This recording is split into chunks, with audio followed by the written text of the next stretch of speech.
the most underrated bodybuilder of all time. He's a machine, and he's a huge guy. I mean, when you stand next to him, look at the width of his shoulders and this latissimus development. I always just call him, instead of calling him Paul, I just call him, hey, monster. He's just so huge, you know, his arms and everything. He was gigantic. He made Dorian Yates look small. He made Ronnie Coleman look small. The sky's the limit for me right now in terms of how big I can get. I'm not putting any barriers in how big I am going to get. Welcome, everybody, to Unfiltered with Paul Dillett. Paul, yes, sir. It's been how many years since you were at the Mr. O? I know last year you did a surprise appearance, but that was the first time in a long time. In over 20 years. And you just happened to be in Orlando that year. Yes. I just kind of, it was like a pop-up. Like a pop-up. Okay, that was good. But this year you made your official return to the Mr. Olympia Weekend. Yeah, this year was the official return to the Mr. Olympia. It was the 60th year of the Mr. Olympia. So, you know, the guys asked me to come and be a part of everything. So. And how different does it look now compared to your last Mr. Olympia Weekend? Very different, very different. The comparators are totally a different look from my era, you know. The expo looks completely different. I could be wrong, but I think the expo back then was bigger. There was more people. I know 100% the booth spaces were a lot more elaborate.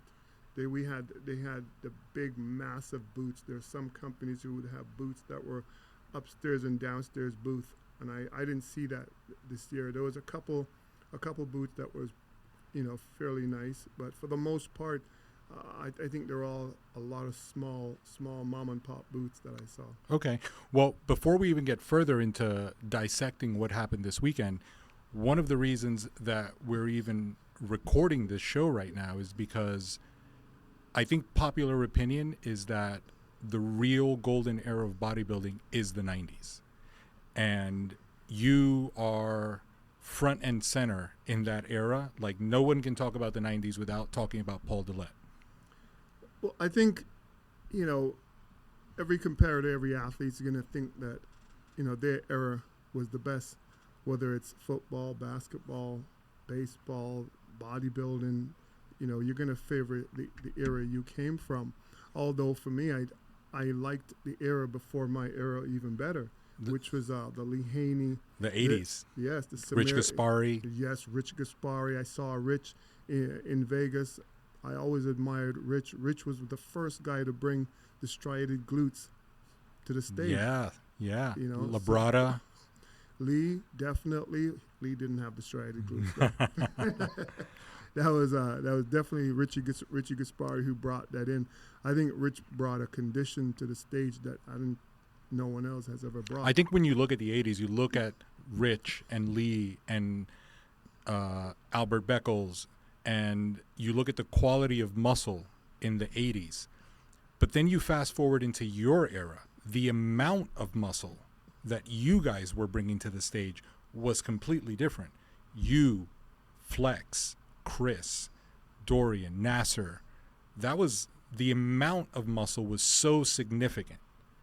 You know, when you think of the late 80s, early 90s, you cannot overlook Gary Stratham. Oh, man. Incredible. Proportions.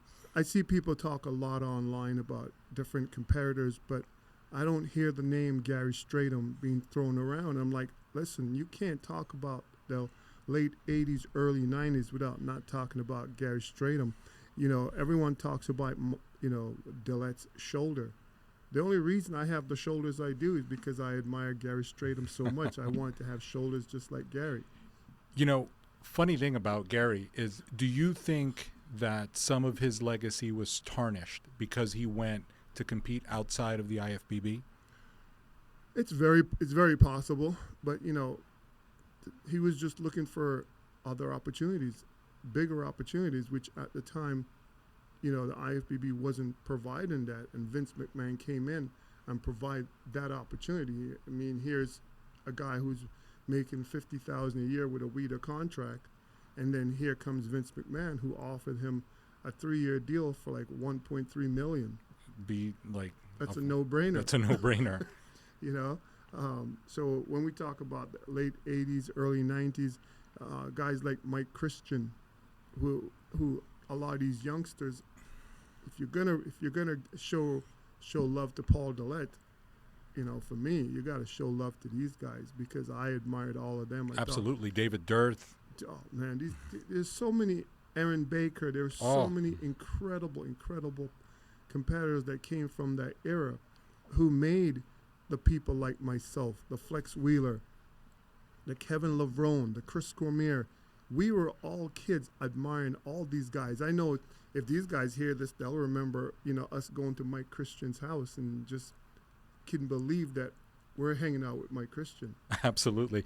And I think that that's pretty much what brings us to even discussing this now. It's the guys who actually stepped on stage are really the ones that can have a real opinion based on experience, because it's the experience that you have having stepped on stage plus the experience you have of having done it that gives you the insight that your average, you know, Insta fan doesn't really have. Well, you know, today you have a lot of guys who are given opinion that I don't think you earned that. I don't think you've earned that right to have any opinion. Or having an opinion is one thing because everyone is entitled to that. But you know, it's the way they speak about some of the athletes. You know, about how they put them down and the critiques that they have. Where I'm like, on their worst day, you couldn't stand next to them. So I think it's okay for you to have an opinion, but you should also put some respect on each and every one of those athletes' name when you say it. Well, I don't think that the average person, even the average bodybuilding fan, truly understands what it takes to get ready for a show, let alone a show of the quality of the Mr. Olympia. The magnitude of that show is absolutely mind-boggling, and what people don't know is what, you know, how much pressure you put on yourself, because every man goes there wanting to win that title. It's the most prestigious, it's the most sought after, so everyone wants to win it. Now, it's only one man going to win. We all know that, but it doesn't deter us from saying, listen, I want that title. And it's a lot of pressure. Sometimes you put so much pressure on yourself that you can end up getting yourself hurt because you want it so bad, and the average person have no clue what that feels like to try and get ready for a show of that magnitude. Over the weekend, you were a guest on Dennis's podcast, and just speaking on what you were saying, you were going over the '94 Arnold, and you were explaining how you started to cramp up from the calves up. Yeah. But even before you stepped out, you were saying you felt like you had ants crawling on your face. Absolutely. It's like, you know, best condition ever, but again, stupidity, or I don't know if you want to call it stupidity or just competitiveness, where I think every athlete from any sport will say the same thing. When you're a true athlete, you'll do anything to win. The only thing that matters is winning. Mm-hmm. And, you know, when you lose that edge, when you lose that feeling, that determination, you'll never be the same again. As a competitor, is it easy, almost second nature for you to look at a stage and see the difference from one athlete to the other? And what I mean is, most people looking at a bodybuilding show see a bunch of muscular guys and they're like, well, they all look great. But as a competitor at the level that you competed at, is it easy for you to look at all of the athletes on stage and easily recognize what separates one from the other? 100%. 100%. When you've been in the game for so long, you know, you definitely, when the guys first walk out, it's kind of like, wow. It's like, damn, everybody looks incredible. But once they stand in front of you for 10 minutes, you start picking everyone apart. For me, at the last Olympia, when all the guys walked out, they all looked incredible, and they are all incredible. But I picked my winner right away. Well, and that was one of the things that was interesting to listen to. You were at the table, Chris, Sean Ray, Dennis, and everybody had insight. Even Derek was sharing some of the things that he thought. But you had your guy from the moment that you started talking about it. Was there something that you saw that was different? Well, the same gentleman that I chose or picked to win, when I saw him last year, I thought, he had the best physique last year. He didn't have the best condition. And that's, I don't want to pronounce his name right. Oh, Hadi. Yeah. Hadi looked amazing last year. I thought he looked incredible. My honest opinion is he was robbed. He had the best condition. He had that old school graininess in his midsection that I was... Like a Rich Gaspari look. Correct. I was blown away by that. So for me, last year, I had him the winner from I saw them walked out. This year, Samson was the guy for me. He walked out. And when the guys on the other podcast asked my opinion, I told them, I said, this is my winner, and this is why I'm picking him as the winner, because bodybuilding, based on what I was brought up, what you look for is the overall balance, the symmetry. And I said to them, if you do the symmetry round, you tell me one person that could have beat Samson in the symmetry round. And I feel like some of the people that go to shows don't actually have a good grasp at how judging is conducted, because you're going to see guys that have overpowering quads. You're going to see guys that have overpowering shoulders, or even Derek, when he turned around, his back was overpowering his front. He looked amazing. He looked great, but he got third, and that's what he deserved, was third. He looked amazing, but Hadi's Hadi, and his condition was there, but Samson took it up another level. He took it up another level, and neither one of them has his shape. None of them have the balance he has. You look at him, and you look at his waistline. You look at the shoulder ratio. He has the quads. He has calves. He has every single thing. So in a symmetry round, he won that for me with a perfect score. Now, in the muscularity round, did Hadi beat him in some poses? Absolutely. But as I said before, bodybuilding is not about the best conditioned person on stage is going to win. No, first and foremost, the most balanced person. Flex Wheeler didn't win a lot of the shows he did because he was the most conditioned. He won because of the symmetry, the balance. I said this to Sean Ray. I said, you've been a part of that. Your balance, your symmetry is what put you over the top. For me, I'm a big guy, but at the same time, I beat a lot of guys who had better condition than I did. Come to mind, Andreas Munzer. For sure. No one touched No one that was condition. more. No one. No one come close. No one still hasn't come close. But he just didn't have the balance. Didn't have the symmetry, and that's why I picked Samson hands down. No matter how many times Dennis asked, "What's my thought?" I said, "No, it's not going to change. Based on what bodybuilding is, Samson is the man, and he's going to be very hard to beat. I still think he needs to drop another 8 to 10 pounds, because if he does, he's going to look that much better. And if he does that, he's going to walk out on stage, and they're going to be looking for second place."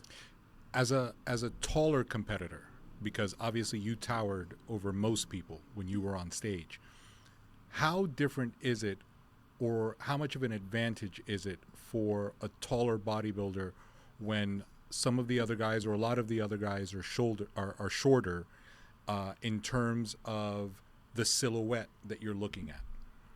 Well, my humble opinion, I think there's no way a guy should be 5'6" coming on stage at 260 pounds. I'm sorry, that's a mailbox. That's a building with feet. It's really what that is. I mean, you can't be 5'6", 5'5", and come on stage weighing like that. No, I give Derek credit because for someone his height, look at the weight he brings onto that stage. To have the tiny waist. To have that tiny waist, that's absolutely incredible. Incredible. It's amazing. It's amazing. And maybe instead of having the 202, maybe they should have a height category. Right. Is there a point in this particular show where you were watching and you thought that maybe Samson didn't have it? No. I picked him, and I never changed my mind. Friday when I saw him, I thought, okay, he still needs to dry out a bit more, and then he came in Saturday night and did exactly that. He got better. Sometimes guys get worse, but he got better. The other guys got better, so I don't think anything changed. What about some of the other competitors that you saw? Is there anybody that you saw that maybe placed differently than you had it, or do you feel like the placing played out the way it should have? I think for the most part it played out the way it should have. I think the gentleman that took 5th, what's his name? Andrew. This guy's a specimen. He's a hybrid. The guy's unreal. I think he still needs to bring a little better in the condition department. But I think what maybe hurt him on stage was just the attitude that he brought, and maybe it was because they messed up his music 3 times. Well, I mean, so the guy completely lost it. He lost focus. But he's amazing. If there's someone for me who Samson would have to be afraid of or should be looking over his shoulder, it would be him. He's massive. He's tall. He's not missing any body parts. Like I said, maybe it's the messing up his music that made him have the attitude he did on stage, because it just looked like he couldn't have cared less. And I'm sure there's no way you can have that attitude when you put the kind of work in he must have put in to look the way he did. If he had placed 2nd, could you complain? No. If he had placed 3rd, could you complain? No. They all looked amazing, So I guess it really came down to pick him, except for Samson for me. That was my number 1. And when it comes to the entertainment component of the Mr. O Weekend, it's clearly not just who's put on the most muscle. You also have to put on a show, not just the guys on stage, but the entire weekend has to be a production. 100%. I don't find the Mr. Olympia, I feel more like every guy that walked out on stage, with the exception of 1 or 2, it looks more like they're guest posing. That's just the feel I get. And I always tell everyone, this is just my opinion. Doesn't make it right, doesn't make it wrong, but I've been in the game for a long time, and I've done a lot of guest posing, and what I see is just appear like they're out of guest posing. And again, times change, things change. Like I loved when I was a kid growing up, I loved watching Muhammad Makawi. Mm-hmm. Some of these people are saying, who the hell is he talking about? Incredible silhouette. Yeah, the man's, it was talk about when he posed, you're mesmerized by it, Did the standard change at a certain point in time that maybe eliminated the need for the guys to come in at the same level of condition that the guys in your era had? Because even if you look at 1 through 10 at any show, the Arnold, the Night of Champions, the Olympia, like everybody was in shape. 100%. Maybe the game has changed. Like I said, the guys were just not as big as these guys are today. Where maybe today the focus is more on size than it is on condition. And someone might say, how can Dillett, of all people, say that? But when I competed, I said I was 6'1". I'm closer to 6'3". And the heaviest I stepped on stage was at 280 pounds, and I thought I was too heavy. Wow. And the best I ever looked was at around 265, 270. Wow. What show was that? The Arnold Classic for the first year. Wow. So it just goes to, it's bodybuilding is an illusion. And I was speaking with Sergio Olivia's son, and I told him he's amazing. I loved his dad. His dad once said to me, I give him the advice his dad gave to me. I said, your dad said to me, the scale is the enemy and the mirror is your friend. I said, take it however you want. I said, that's what he said to me. I'm repeating it to you. That means don't get on the scale, because when you go on that stage, nobody's weighing you. They're just looking at you. It's a physique competition. It's not how heavy you weigh. So I think today maybe a lot of guys are fixated on the number of what the scales say instead of what the mirror says. The scale is your enemy and the mirror is your friend. Yes, sir. Look at that. It's become a game of who can be the heaviest almost. That's what it appears to me. That's how it appears. It looks like everyone wants to beat the next person on how much they weigh on the scale. Someone told me Samson weighed 300 pounds. I'm like, well, if he weighs 300 pounds, he's too heavy.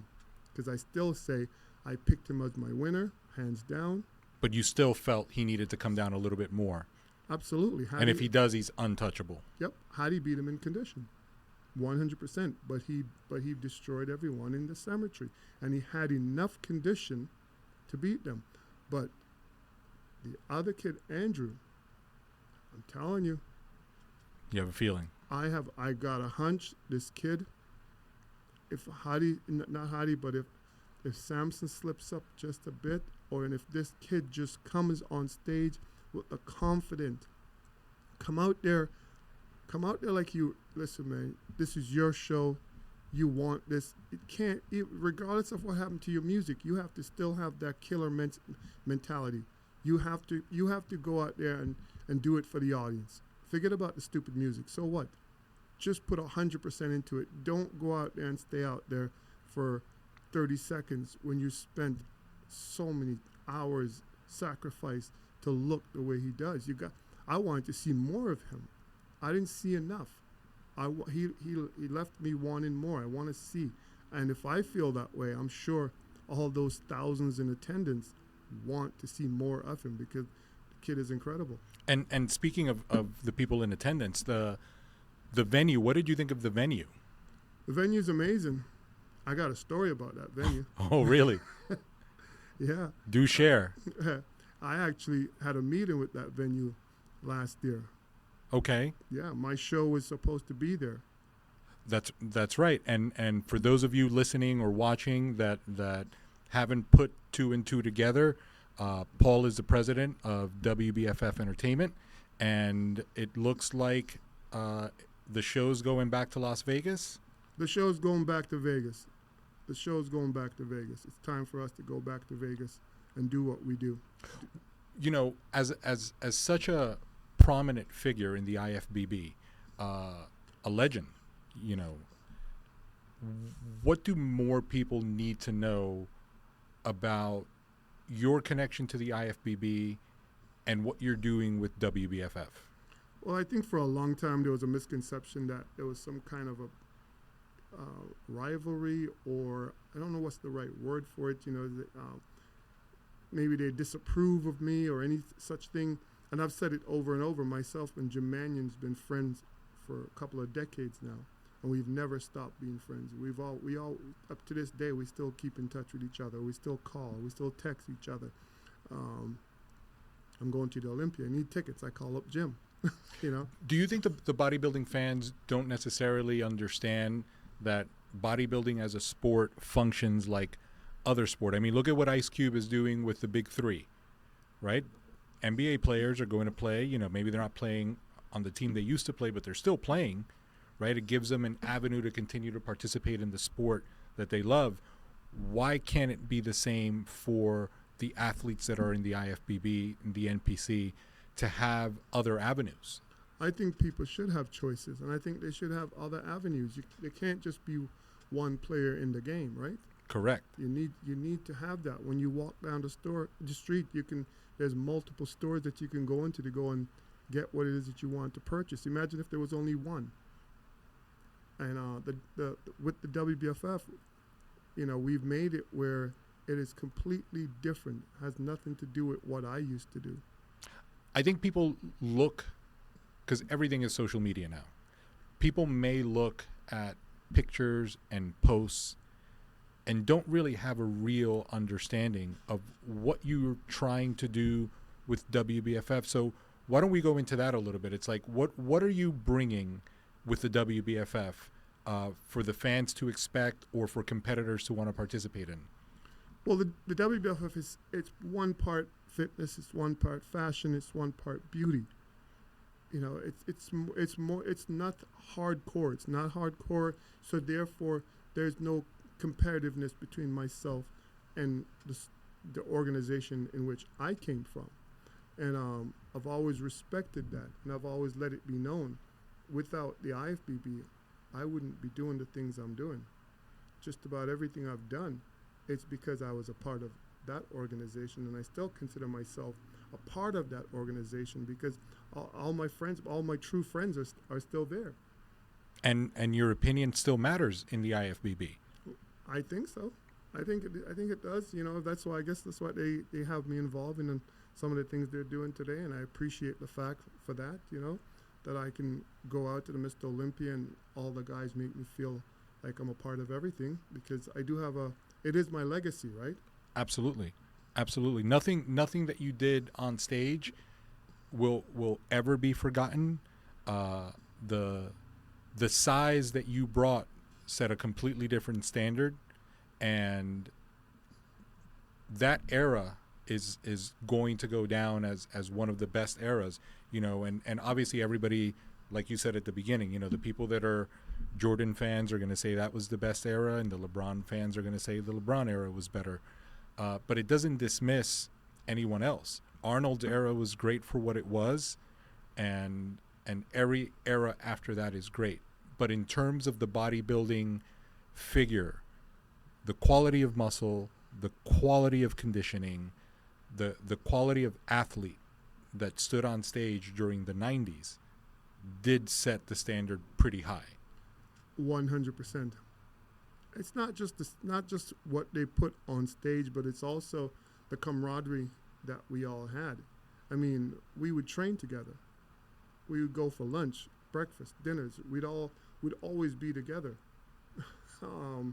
I find today it doesn't seem like there's much camaraderie between the guys competing on stage. That's why, I can go to the Mr Olympia and still see all the guys, and we're everybody's all friends. We're all friends because we realize there is life after bodybuilding. I'm glad we had that. We have so much stories of us going on those European tours and all the amount of trouble we've gotten in over the years. Well, back then you guys competed regularly. 100%. And now the guys do one show and they call it a season. My God. I don't know. I don't know. Is our bodybuilders, can bodybuilders be considered as soy boys too? Because, I remember one year I did 7 shows in 12 days. Wow. In 7 different countries. Wow. I mean, look at the difference. Everyone criticized Samson for doing that show in France the week before the Olympia. And in your day, 7 shows in 12 days, how many of the guys also did that many shows? There's a ton of us. Milo Sashev, my God, those guys were Iron Man. They would do just about every show they can do, And there's another guy who, we've been friends for a couple of decades, and we're still friends. Lee Priest, been one of my best friends. We still keep in touch, not as much as we should. Chris Cormier, we still keep in touch. I mean, it just goes to show the difference then and today. Lee brought a new version of muscularity to the stage for the shorter competitor, and he looked humongous when he was on stage and held his own, but you don't see that now. The shorter competitors look shorter. Yeah, no, Lee off stage, you could see that Lee was short. Lee on stage, you could not tell Lee was short. Lee was amazing. Perhaps the best arms ever in the history of bodybuilding, in my opinion.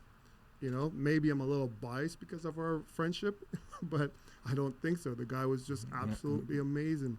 He's incredible. He's another guy who I feel didn't get what he deserved on stage. But it is what it is, right? It is what it is, and luckily, all of you are around to continue to relive those moments, and tell those stories, and continue to spread the word of bodybuilding for that next generation that can look back and say, damn, I want to look like that. You know, I have a story. Milos brought it up to me just the other day at the Olympia. He reminded me of one year myself and Lee were on the Grand Prix tour, and they were all eating so clean, and me and Lee was going out every night eating Chinese food. And Milos was just saying, he goes, Paul, your genetics was so incredible that you'd go out and eat Chinese food and come back and win the next day. You know, so it was just crazy. And I saw Ronnie for the first time in a long time. All of a sudden, I was reminding him of another Grand Prix that we were on. That was the year just when at the end of that Grand Prix was when Ronnie exploded. But the whole journey, Ronnie was just eating this nasty, smelly. I told him, I said, Ron, that shit stunk. It was like rotten chicken. We were like, what the fuck is that smell? It was Ronnie's chicken. And I just told him about it. You know, we were just in Vegas, and he goes, yeah, you remember that? I said, yeah, of course I remember. We all remember that. And he won that Grand Prix. It was in Russia. And then he went on to win the United Champion. And the rest is history. And the rest is history. That's it. The stinky chicken. The stinky chicken. It all started with the stinky chicken. Yeah. What made you decide to come back to the O this year? It was the 60th year of the Mr. Olympia. Isn't that incredible? 60 years. 60 years. You know, and I was, you know, I'm honored and privileged, you know, to have been a part of it. So for 60 years, it's what a milestone, right? Absolutely incredible. So I wanted to be a part of it. The amount of lives forever changed. Absolutely. So it was just incredible to be there and see so many of the guys, and just to, you know, I was very close to Joe Weider. You know, I was one of Joe's favorite guys. You know. And it's too bad that he not see what his vision turned into, and the gentleman who's taking it over now. A gentleman who owns it, which is Jake Woods. He is doing a phenomenal job. He's doing an incredible job. He's truly taken bodybuilding to levels that none of us would have seen coming. And that's definitely what the sport needed. 600,000. I'm thinking about coming out of retirement. So Jake, if you hear me, I might be stepping back on stage. Make it 700,000, I'm there. And I think that the important part is that it doesn't seem like it's dying. It's only growing. From what I see, 100% it is growing. I don't know what's growing it. Is it the men's physique? Is it the classics physique? Or is it the open bodybuilding? I know we had a conversation about this on the last podcast, and I know Sean and Dexter had this conversation where Dexter thinks that it's still the mass monsters that's bringing in the big crowd. And I know Sean and Dennis, they disagree. They think it's the classic physique that's doing it with Chris Bumstead, who looks absolutely amazing. I thought he looked a lot better this year than he did last year. When I saw him last year, I thought he looked good. He deserved to win, but this year he looked unreal. Looks unbelievable. I know he retired, but Cemented that win. I could win another 2-3 more easily. Easily. Well, I think your voice was definitely missing in terms of having more conversations about the current state of bodybuilding and stories of the past. So it's great to have you back in the scene talking about bodybuilding.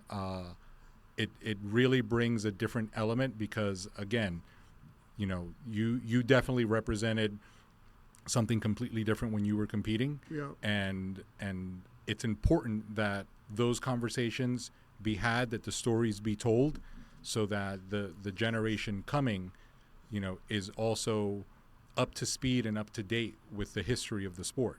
I think they should. You know, I am impressed by some of these kids online, though. I'm truly impressed. I've seen videos and photos of myself I didn't know existed. So I got to say thank you to all these kids who knows how to work all this social media and find all these archived photos and videos that I've never seen before in my life. And, you know, they'll send stuff that I'm blown away by, you know. But I would really love to see the powers that be have the classic physique on its own night and Mr Olympia on its own night, just so we can see what's bringing the numbers. Where the draw is. Yeah. You know, because there was a big disparity in the payout. A big disparity. And as much as I respect Samson,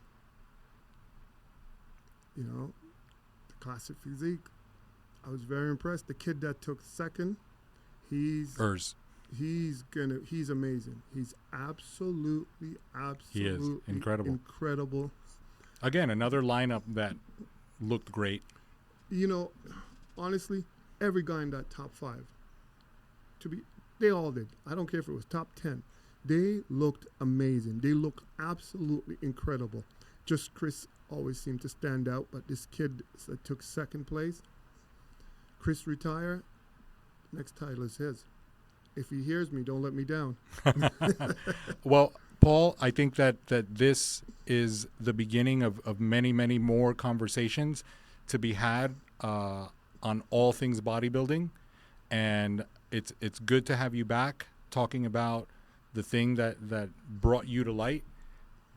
Yeah, listen, this is only one of many to come where we're going to cover many different topics in the world of bodybuilding, fitness, you know, the direction that it's going in, the direction that I'm taking my own organization in, you know. So this is just the first one. And I believe that the Unfiltered is going to be the thing that allows you to speak your mind and say what you think and not hold back. That one's coming too. That one's coming. We have to start. We gotta take it slow, okay? So for everybody watching and listening, make sure that you subscribe, leave your thoughts and comments, any questions that you have for Paul in the comment section. And we are happy to make this episode number 1 of Unfiltered with Paul Dillett. Thank you, Paul. Yes, sir. See you soon.